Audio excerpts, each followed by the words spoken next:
ऊ चाहिँ मलाई स्कुल छोड्न आएको अरे के 10 मिनट खाइदेऊ बाटाबाट फर्के भनेछु ढुङ्गा उठाउँछु मान्दैन जहिले स्कुल छोड्न आउँछ न मैले यसलाई केही दिन्छु होइन मैले दिने भनेको प्रेम मात्रै हो कि उसलाई तर पनि उसले सम्बन्ध यति वफादारीपूर्ण निभाएको छ कि म त्यो बयान गर्नै सक्दैन के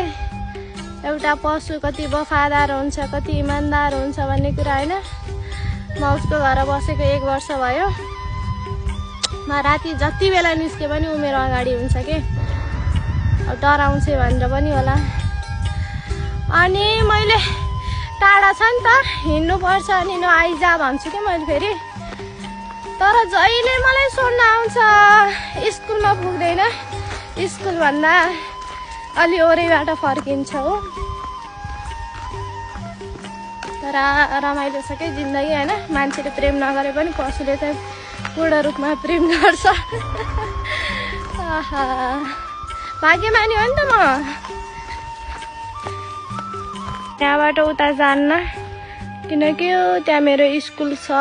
यसरी झट्ट देखिन्न नि त रुख छन् अब यहीँबाट फर्किन्छ यो